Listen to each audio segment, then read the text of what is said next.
पहलवान होगी। Hello student, देखिए बीएससी फर्स्ट ईयर में आपको मैंने अभी एक प्रैक्टिकल आपको बताया कौन सा, ह्यूमन क्रोमोसोम का। अभी मैं आपको बार बॉडी बता रही हूँ कि आपको जूलॉजी की प्रैक्टिकल फाइल में लिखना है, बिकॉज इसके पहले मैंने जितने भी प्रैक्टिकल लिखा है एक डिग्री एनालिसिस करना है आपको, फिर इसके बाद आपको पैरासाइटिक में प्रोटोजोआ और अमीबा के बारे में लिखना है, तो उसका वीडियो भी मैंने अपलोड कर दिया है, तो आप लोग देख के लिख लीजिएगा। उसके बाद अनियन रूट के बारे में आपको बताया है, तो अगर अनियन रूट आपको टफ लगता है तो आप पॉलीडीन क्रोमोसोम कर सकते हैं, ठीक है। और उसके बाद क्रोमोसोम जो विदलन होता है, क्रोमोसोम विदलन में आप समझते हैं संख्या का बढ़ना, स्थानांतरण होना, विलोपन होना, वजन, इसको भी आप लिख लेंगे फाइल में। इसका वीडियो भी अपलोड। आज मैं भी आपको बार बॉडी बता रही हूँ, बार बॉडी जो प्रैक्टिकल से रिलेटेड है। ये बार बॉडी का मेन सिद्धांत क्या होता है कि जो मेल की जगह फीमेल में, स्त्रियों में बार बॉडी देखने को मिलता है, ना कि पुरुषों में। तो स्त्रियों में क्या बार बॉडी देखने के लिए मिलती है। साथ ही क्या होता है, बार बॉडी क्या चीज है कि ये इसमें क्या पुरुषों और स्त्रियों में इसमें भेद भी किया जा सकता है। जब ओलंपिक खेल वगैरह होते हैं तो स्त्री पुरुषों में अंतर करने के लिए, परीक्षण के लिए बार बॉडी बहुत उपयोगी सिद्ध होता है, क्योंकि कुछ पुरुष क्या होते हैं स्त्रियों का वेश धारण करके गेम में पार्टिसिपेट करते हैं, तो बार बॉडी का अगर परीक्षण करके हम उनमें अंतर ज्ञात कर सकते हैं। आपको ये चीज भी पता है 1940 में, देखिए 1940 में बार में इसकी खोज की, इसलिए बार बॉडी कहा जाता है। एक चीज ये भी आपको पता है कि X chromosome then Y chromosome, X chromosome female में होता है, ये आपको पता है ना, और मेल में वाई होता है। जब एक्स एक्स होता है तो स्त्री, और जब एक्स वाई होता है तो पुरुष होता है, ये भी आपको पता होगा। देखिए क्या होता है, विषम क्रोमेटिन की बार बॉडी पिंड कहलाता है। विषम क्रोमेटिन जब होता है स्त्रियों में, अंतराफेज अवस्था जो होती है, इंट्राफेज अवस्था में क्रोमोसोम दिखाई देता है और यह संघनित विषम क्रोमेटिन हो जाता है। क्या हो जाता है, हेटेरो हो जाता है, तो एक बार बॉडी कहलाता है, ठीक है। अब देखो इसकी प्रक्रिया, महिलाओं में रुधिर में बहुरूप होते हैं, क्या महिलाएं होती है उसके रुधिर में बहुरूप में बार बॉडी आसानी से पाया जा सकता है। बहुरूप मीन्स क्या होता है, पॉलीमॉर्फोसिस, बहुरूपिता या पॉलीमॉर्फोसिस जो होता है। इसमें मध्यमा उंगली जो होती है, आपकी मध्य उंगली जो होती है, मध्य उंगली में क्या करेंगे अपन, इसको स्टेलाइज या निर्जीवित करके वहां पे पिंच करेंगे, खून निकालेंगे, भेद कर क्या निकालेंगे, रक्त निकाला, रक्त निकाल के उसको स्वच्छ स्लाइड के मध्य में रख देंगे, क्या एक साफ स्लाइड में रख देते हैं। साफ स्लाइड में रखने के बाद आप रुधिर को सुई के द्वारा 1-2 इंच तक मोटी क्या कर लोगे, फिल्म जैसा फैला लोगे। जैसे कि अपन ने ये देखिए, ये क्या स्लाइड है, स्लाइड में एक बूंद डाला तो इसको क्या है, इसको ब्लड को क्या कर लोगे, फैला लोगे। अब ब्लड को फैलाने के बाद क्या करते हैं कि इसमें 30 मिनट तक रख के सुखा देते हैं ब्लड को। अब सुखाने के बाद इसमें ग्लेशियर एसिटिक अम्ल, कौन सा, ग्लेशियर एसिटिक अम्ल, क्या डाल देंगे इसमें, इसमें डालने, सुखाने के बाद इसमें क्या डाल दोगे, ग्लेशियर एसिटिक अम्ल डाल दोगे। तो ग्लेशियर एसिटिक अम्ल डालते हैं तथा टैट्रिक अम्ल का, देखिए एंटमीबा, अब जैसे मैंने आपको क्या बताया, आपको एक स्लाइड दे दी जाएगी, तो मैं दे दूंगी जैसे आपको एंटमीबा हिस्टोलिट की स्लाइड, तो स्लाइड में लिखना तो आपको, उसमें अगर करेक्टर है मगर आपको पूरा जानकारी होना भी जरूरी है। तो एंटमीबा हिस्टोलिट जो होता है, अमीबा और प्रोटोजोआ मानव शरीर में परजीवी के रूप में होते हैं। ये होस्ट मानव के शरीर में भोजन प्राप्त करने, कमजोर बनाते हैं, जिससे रोग उत्पन्न होता है, इसलिए रोग जिसे पैथोजिन परजीवी कहते हैं। एंटमीबा हिस्टोलिट जो है, एंट हिस्टोलिटिक, एंट जिंजवेसिस तथा एंट कोलाई आदि होते हैं। देखो इसका क्लासिफिकेशन, क्योंकि आपको स्लाइड दूंगी तो आपको उसमें क्लासिफिकेशन लिख देना और कैरेक्टर, मगर फिर भी मैं पूरा वीडियो आपको बता रही हूँ, ये आपके लिए इंपॉर्टेंट है बीएससी फर्स्ट ईयर सेमेस्टर के लिए, तो ये आपको फाइल में भी नोट डाउन करना है। क्या पैरासाइटिक वाला में तो ये वाला दूंगी मैं, एंटमीबा हिस्टोलिट एक प्रैक्टिकल। अब एंटमीबा हिस्टोलिट जो होता है, इसका क्लासिफिकेशन, फाइलम प्रोटोजोआ, सब फाइलम सार्गो मेस्टिगोफोरा, क्लास आर्किडेनिया, सब क्लास हाइजोपोडा, ऑर्डर अमीबाइडिया और जीनस एंट अमीबा एन स्पेसीज एंट हिस्टोलिट का। एंटमीबा हिस्टोलिट की खोज लैम्बन ने 1859 में तथा लॉस ने 1870 में इसके रोग जनकता का पता लगाया। मनुष्य में कई प्राइमेट स्तनियों की आंत में ये पाया जाता है।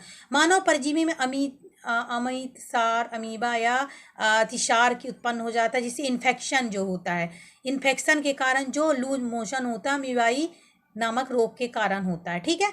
अभी देखो habit and the from the morphology, ये वयस्क अपने आवास आकृति में रचना, ये वयस्क अर्थात ट्रोफीजॉइट पोषक मानव की बड़ी आंत में कोलन में रहते हैं। इनका शरीर अंडाकार होता है जिनका व्यास 20 से 30 तक होता है। ये मनुष्य की आंतों में परजीवी होते हैं तथा इनकी रचना अमीबा से कुछ भिन्न होती है। इस पर प्राय एक मोटा कुंद ब्लेंड पादप होता है। यद्यपि शरीर पर प्लाज्मा लेमा का आवरण पाया जाता है, कोशिका द्रव्य एक्टोप्लाज्म तथा एंडोप्लाज्म में विभेद रहता है, लेकिन पादप में केवल एक्टोप्लाज्म होता है और एंडोप्लाज्म में एक गोल केंद्रक पाया जाता है। इसमें फूड वैक्यूल्स पाई जाती है। परासरण का नियंत्रण के लिए आवश्यक न होने के कारण कुंचनशील रिक्तिका नहीं होती है। माइट्रोकांड्रिया आदि अंग इसमें भी कम पाए जाते हैं। देखो पैथोजेनिक ट्रोफोजॉइड द्वारा स्रावित प्रोटीन पाचन एंजाइम की आंतों की दीवार को श्लेमित एवं अध श्लेमित को गलाकर गीली पड़ जाती हैं, जिससे कि रुधिर कोशिकाएं फट जाती हैं और ट्रोफोजॉइट आंत्र की दीवार में घुस करके ऊतक और लाल रुधिर कणिकाओं में पोषण को अंतर्ग्रहण कर लेते हैं, जिसमें एक बार बार द्विभाजन होता है और संख्या बढ़ती, जिसके कारण पोषक की आंत में काफ़ी घायल हो जाती है। अनेक छोटे छोटे फुंसियाँ नासूर बन जाते हैं। नासूर में आंव जिसको कहते हैं पस एवं रक्त तक रिसने लगता है, किसको अमीबाई पेचिस भी कहते हैं। ये रुधिर के साथ साथ यकृत में फेफड़े और मस्तिष्क को भी हानि पहुंचाते हैं। इससे पेट में मरोड़ ऐंठन होती है और पेचिस लगती है। घाव जीवाणुओं में पनप कर रोगों को अधिक गंभीर बना देता है। ठीक है, अब ये देखिए, ये है एंटमीबिया हिस्टोलिटिक। देखिए इसका डायग्राम है ना, हालांकि लाइफ साइकिल तो है नहीं, तो ये इसका आपका डायग्राम है। ठीक है, और अभी देखते हैं कि इसके जो संक्रमण से जो बचाव जो होते हैं, संक्रमण से बचाव के लिए जो खाद्य वस्तुएं, बर्तनों की साफ सफाई होनी चाहिए, मक्खियों वाला भोजन, उबला हुआ पानी पीना चाहिए। इसमें क्या होता है, एमेटीन के इंजेक्शन लगाए जाते हैं तथा फ्लूजिन, एमीबेमेंगा, एमिक्सिना, ठीक है, बायोमेट डी, ये सब दवाइयाँ दी जाती हैं। ठीक है, तो ये तो हो गया इसका। इंटरमीडिया हिस्टोलिट बचने के आसान सफाई रखना जरूरी है, साफ सुथरा भोजन ग्रहण करना चाहिए। ठीक है, इसी के बाद देखो आप, एक होता है दूसरा अमीबा, पैरामीशियम। देखो ठीक है,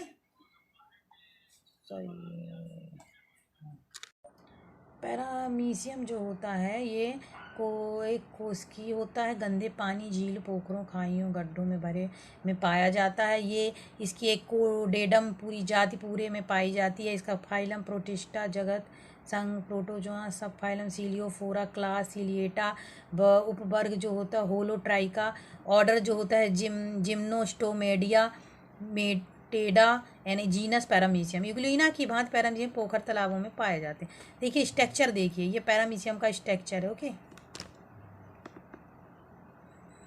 ठीक है, दिस इज अ स्ट्रक्चर में आप चीज़ देख रहे होंगे, स्लीपर जैसे चप्पल होती है उसकी आकृति का होता है, इसलिए इसको स्लीपर एनिमल भी कहा जाता है या एनिमलक्यूल कहा जाता है, या स्लीपर के समान दिखाई देता। 0.5 मिली तक का होता है, हल्के भूरे पीले रंग का होता है।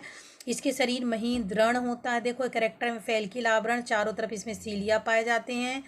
ठीक है, और ये ओरल ग्रुप पाया जाता है, बकल कैविटी पाई जाती है, साइटोफेरिंग पाया जाता है, साइटोफेगस पाए जाते हैं। ठीक है, फीडर कैनाल पाई जाती है। देखो ये फूड वैक्यूल्स हैं, इसमें ये पूरा स्ट्रक्चर है। आप देखोगे इसके समान जर्नल कैरेक्टर में पैरामीशियम की आकृति मानव के तलवे जैसी होती है। इसे हम स्लीपर जंतु भी कहते हैं, है ना। 0.3 तक इसकी लंबाई होती है। इसका शरीर महीन दृढ़ परंतु लचीली एवं पेलकिल आवरण से ढका रहता है। ये पेलकिल 10 से 14,000 सूक्ष्म तथा षटभुजी क्षेत्रों से बटी रहती है। हर क्षेत्र के बीच में एक छोटा सा महीन धागे नुमा सीलिया पाए जाते हैं। ये सीलिया जो होते हैं गमनांग या लोकोमोशन के रूप में इसमें काम करते हैं। ये देखो आपको दिख रहा है, ये किसका है, पैरामीशियम कॉर्डेटम का जो डायग्राम है वो है। इसके आधार पर तिरछी गुहा पाई जाती है, कीपनुमा प्रकोष्ठ पाए जाते हैं। पैरामीशियम में कोशिका द्वैप, एक्टोप्लाज्म, एंडोप्लाज्म विभाजित रहते हैं। एक्टोप्लाज्म स्थिर आधार कणिकाओं के रोम निकलते हैं तथा कणिकाओं के बीच में ट्राइकोसिस्ट नामक थैलेनुमा सुरक्षात्मक अंग होते हैं। महीन तत्वों का एक जाल होता है। पैरामीशियम एंडोप्लाज्म में अनेक रिक्तिकाएं हैं, 2 केंद्रक तथा अन्य अंगों में फैली होती हैं। रिक्तिकाएं होती हैं एक दूसरे के पास सिरे के निकट संकुचलशील तथा खाद्यधानियों के रूप में ये होती हैं। अमीबा की भांति पैरामीशियम पूर्ण भोजी होलोजोइक जंतु होता है। यह गैसीय विनिमय उत्सर्जन शरीर के प्रसारण द्वारा करता है। पैरामीशियम में अनेक बाह्य उद्दीपन प्रभावित होकर गमन परिवर्तन होता है। पैरामीशियम में जनन कई विधियों द्वारा होता है। इसमें लैंगिक और अलैंगिक जनन होते हैं। ठीक है, इसमें जो होता है हॉरिजॉन्टल बाइनरी फ्यूजन पाया जाता है। एंडोमिक्सिंग तथा हेमिक्सिंग नामक अलैंगिक विधियों द्वारा कंजुगेशन होता है। ऑटोगेमी होता है तथा साइटोगेमी नामक लैंगिक विधियाँ पाई जाती हैं। पैरामीशियम की रचना कैसी होती है, स्लीपर जैसी होती है, ये आपको समझ में आ रहा होगा। देखो ये डायग्राम जो है, इसलिए मैं डायग्राम एक बार और आपको बता दे रही हूँ। ये देखो ये डायग्राम आप अच्छे से कर लेना, ठीक है। इसका क्लासिफिकेशन है और ये पैरामीशियम, तो ये प्रोटोजोआ के अंतर्गत एक जीव और ये पैरामीशियम होता है। तो अगर इसकी स्लाइड दिखाते हैं तो इसका भी, तो आप एक एंट अमीबा हिस्टोलीट और एक ये इसकी पैरामीशियम, ये दोनों की स्लाइड आप बना लीजिए, क्योंकि ये पेपर में उन दोनों में से एक कोई भी प्रैक्टिकल में आपको आ सकता है स्टूडेंट, ठीक है। Thank you.